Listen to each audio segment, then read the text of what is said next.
Hi guys, welcome back to my channel. I hope you're doing well. Hope life's treating you okay and all that jazz. I've switched up the filming background a little bit today. Let me know how we're feeling about it. So today I thought I would do a really chilled out video, and I don't want to make a really long intro, so I want to get into it. But today I'm going to tell you 10 things that I have done in my life, 10 habits that I've incorporated, which I genuinely feel like have massively benefited me in both my mental health and my physical health. If you're new around here, you may not know that over the past year, I've undergone an enormous change. My life has literally flipped itself upside down, and I have changed basically every part to make me a happier and healthier person. And I get questions all the time about where to start, how I got into it, the steps I took to get, the ball rolling. And I thought that these 10 things were 10 really achievable goals that you can try and incorporate into your everyday life, which will eventually help you. Without further ado, these are 10 things that changed my life. We're starting small, okay? Make your bed.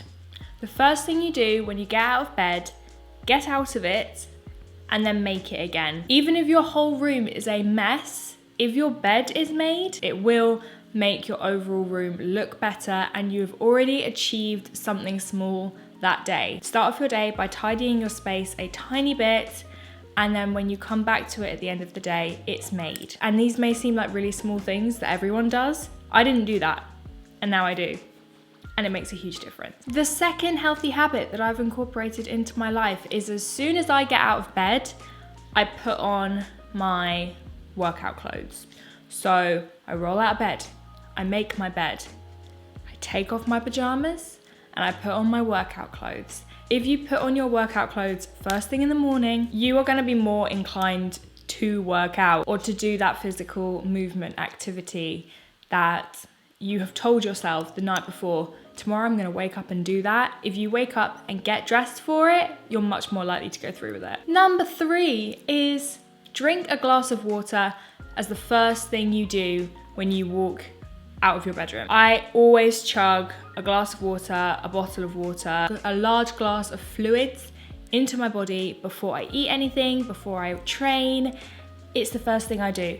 It's so good for your skin. It helps regulate your hunger cues and has so many kind of hidden benefits to both fat loss, if that is what you are focusing on, helps with your digestion, and it just has so many health benefits to it. And if you're someone like me who struggles to drink enough water throughout the day, making sure you get a large glass in first thing sets your day off right. Habit number 4 is to respect your space. 10-minute morning sweep. That's what I call it. I am an innately messy person. It is horrific. I am the messiest person I know, and it's something I've always struggled with, and it's a habit I really struggle to break. And once things start to get messy, I just allow them to get worse until I do like a massive tidy and a massive clean. So a habit that I've incorporated into my life, which has honestly changed my life, is the morning sweep. When I walk into my kitchen in the morning, the first thing I do is I drink my water, I turn on the kettle, and while the kettle is boiling, I will tidy up the kitchen from the night before. So that's usually like emptying the dishwasher, cleaning anything that's in the sink, or putting anything away that's drying, and then just wiping down the surfaces so that your day starts fresh. It kind of gets me moving, and it means that it's another thing that I can tick off of my to-do list. Speaking of tea, another thing that I stopped doing, which made an enormous change, is I stopped putting sugar in my tea and my coffee. I used to have like 10 cups of tea a day with a teaspoon of sugar in each one. That is 10 teaspoons of sugar on top of everything else that I was eating. So instantly, if you stop doing that and stop putting sugar in your drinks, that is an enormous cutback already, and you barely even know. You do get used to it. Like, I didn't like the taste at first, but you do just grow to like it, and now I love it, and now having sugar in my tea, I don't like the taste of it anymore. So yeah, that's just a really small habit that you can break to form a new healthier habit, which will in the long term make a huge difference. Number 6, You also will know from my fitness journey video, but if you are new here and you didn't come from that video, you may not have seen it yet. When I first started trying to change my diet, make it slightly more healthy or slightly less calorie dense or whatever the case may be, I told myself that everything on my plate, if there are white carbohydrates, to turn them to brown carbohydrates, and to turn half of the brown carbohydrates into green carbs like vegetables. You're still getting like wholemeal, whole wheat carbohydrates like brown bread, brown pasta, brown rice. You're still getting those carbs, but you're also getting some more nutritiously dense carbs like vegetables, which also have a lower calorie index, so you can eat more of them. You can eat the same amount of food on your plate. Your plate doesn't look more sparse, but the calorie intake that you're actually consuming is lower and you're getting more of, you know, the nutrients that you actually need. So that was a huge thing, which I still do today. If I've made myself like a dish that gets served with rice, I will a lot of the time add vegetables to that rice, and then that bulks out to either 2 portions or just a smaller portion of rice itself. That's a huge tip that I would definitely recommend incorporating into your eating habits, if of course cutting a few calories is what you have in mind. Writing daily, weekly to-do lists. I have 3 notebooks going at one time. I have one that's kind of my broader weekly to-do lists. I have one for my daily to-do lists where I cut down the weekly to-do list into bite-sized achievable chunks. You know, my to-do list will have 6 or 7 things on it. During lockdown, I won't lie, it's only got about 4 things. And 2 of those things are workout and yoga because I feel like my productivity has gone down. But in general, it is a huge motivator to be able to tick off your to-do list. I write my weekly to-do list on either a Sunday night or a Monday, so I know what I need to get done throughout the week. And then I'll also write all of my daily to-do lists as well on that Monday, so I can kind of see how my week is looking. Of course, I can change it, I can cross things out and move things around. I do that all the time, but it's nice to be able to see your week and know, as silly as it sounds, things like hair wash day, when will it best fit in because of what I need to do? Like, do I have an event this day? Do I have to do this day? Am I fake tanning this day? I know that sounds really silly, but it helps to plan everything if you know what you actually need to get done on those days. I got this planner from Paper Chase, and it's your personal assistant, and it's great because I can plan my meals, what I'm gonna eat. I can tick off my water, and again, I've already ticked something off because I started with a glass of water. Once you start your morning with like positives that you've already done things, I often find that it's easier to continue my day like that. If I feel like I've not achieved anything before like 9 a.m, I feel like my whole day is going downhill. And for me, I've got such a messy brain. My brain is manifested in the mess in my home. So I need to keep my brain tidy, I need to keep my house tidy. And if those both are balanced and staying, you know, pretty tidy, my head stays above the water. But the second I let one of those things slip, it's a bad week for me. The next healthy habit, which has massively changed my life, is meal prepping. Some people don't like to meal prep because they get bored of the same foods, but I absolutely love to meal prep. I like to always have a freezer full of healthy meals that I can heat up at any time. I'm never tempted to order food in. I'm never tempted to just eat crap because I know I have nutritious home-cooked meals in my freezer at all times. If someone comes round, I know I've got food for them. Even though it feels like a bit of effort at the time, it takes such a load off throughout the rest of your week. And it also means that you can plan your meals and plan what you're actually consuming throughout the week. It helps me stay on track with my fitness. It helps me stay on track with the diet side of things, and making sure that if I look at the written meal plan, I can see healthy carbs, healthy fats, lots of protein, and I know that I'm gonna get a balanced meal that day. Another kind of organization thing, just making sure that you know what's going on, basically, because I feel like most of the time I have no idea what's going on. Okay, next is to move your body every day. So it doesn't matter how intense you want to move it, as long as you are taking time out of your day to move it every day, you're doing good. So I do yoga every single day. I have missed a couple days recently and I felt the difference, and I did it this morning and I felt 100 times better. I follow Yoga with Adrienne's YouTube videos. She's incredible. She is someone who I massively look up to. Do yoga every single day. So even if I don't do like a strength training workout or a cardio workout, I know that I have stretched my body. I've given myself some mental time and some physical time for myself. And you can build strength doing yoga. Like, it's not just stretching. There are strength, body weight strength elements to it as well, which is great. So it's perfect for your rest days if you want to have some active recovery. But I do it for my mind and for my body. Mind, body and soul, baby. It has made such a difference to my life and I can't imagine not doing it. And I honestly, it's one of the best things to come out of quarantine is how good of a routine I've developed with my yoga practices, and I absolutely love it. Like, I preach it to everyone. It has changed my life, definitely.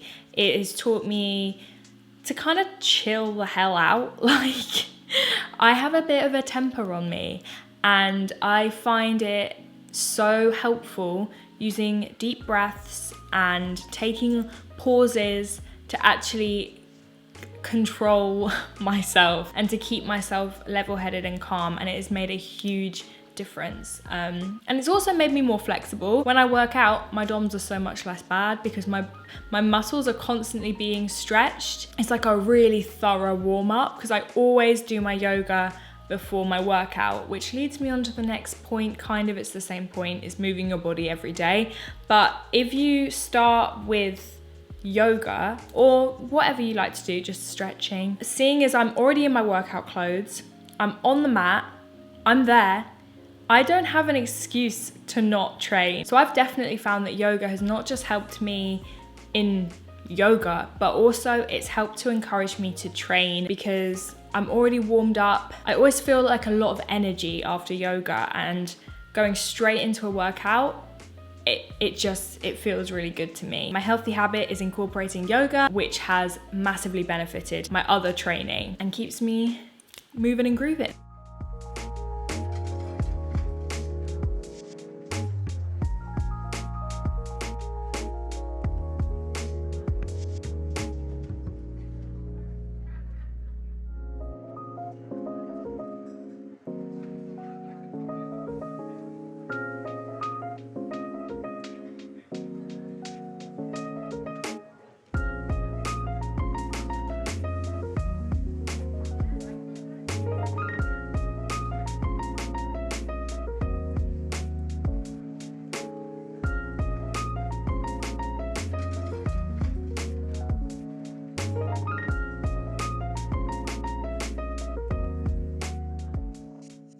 I've actually got a bonus one. So this is number 10, but I have one more after this. Find better idols. That's something that I've really been working on over the past year, is seeking out and looking for people who I find really inspiring, that promote a healthy, happy, kind lifestyle. Kind to yourself, kind to other people. Like I previously said, someone who I massively admire is Yoga with Adrienne. She's extremely, I mean, from what I know, I don't know her personally, obviously, but the things that she preaches and her outlook on life, a lot of the things she says are very much in tune and in line with what I believe, and I find her so refreshing and so relaxing to listen to. She just radiates positivity and the importance of mental health, how your brain and your body are connected, and that I find extremely inspiring and has made a massive input in my life. She is someone,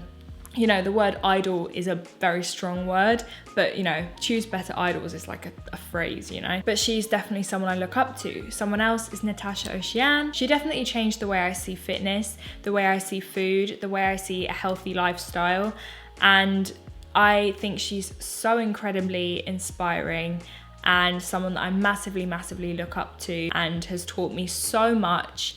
And I actively went to seek out people like that. I unfollowed so many people on my social media that made me feel bad about myself, that I felt weren't promoting things that were in line with my views and my morals. And I am so glad that I did that, because I feel like I'm now constantly being educated in a way that I enjoy, and seeing other people achieving things in a healthy way that you want to achieve is so much better. Like, they don't use buzzwords like quick, like they use my buzzwords, which is sustainable, healthy. Finding people who are very much in tune with what you want for yourself is so important. Find better idols. Don't follow people that make you feel bad about yourself. That has definitely helped up here, as well as my physical health. And then the last one is a bonus one, but it is to accept change. Over the past few years, I've really taught myself to welcome change, because change is something that is inevitable. It is probably one of the only inevitable things to exist. Change is going to happen, and I think if you constantly try and fight it and fear it, that is an inevitable fear that you will always have, that will always come true, because change will always happen. Whereas if you are someone who welcomes change, because change doesn't have to be negative, a lot of change is massively positive, and I feel like I can speak from personal experience that I've never changed more about anything in my life than I have over the past 18 months, and the best outcomes have come from it. Accepting and allowing change to happen in your life can bring really amazing things to you. Yes, change can be negative, and yes, change can be scary. If you fight against it, it's only going to make the battle harder. So that is something that I've definitely learned over the past few years, is just to embrace change and be the change. If you don't want change to happen to you, you have to make the changes happen, and you have to be the thing, the force that drives the change. Because that could be a political movement, that can be your physical health, your mental health, the people you surround yourself with. Whatever you feel needs changing, you can be in charge of that change, and then scary changes are less likely to happen, because the changes that you feel need to happen already have. Those are my 11 tips and healthy habits that I've incorporated into my life, which have genuinely changed my life and have made me a much happier person. And I hope that this helped some of you. If you'd like me to do more videos like this, then totally let me know and I'll do it for you, because I really like talking about things like this. I think these are the kind of videos that massively helped me early on in my journey. I hope it helps you too. So yeah, if you're new, make sure you subscribe. I'd love to have you. And make sure you give this video a thumbs up if you did enjoy it, and leave any healthy habits that you have down below that you think could help other people in the comments. I'm sure it will be really beneficial. And yeah, have the best day, and I will see you on Thursday. Bye.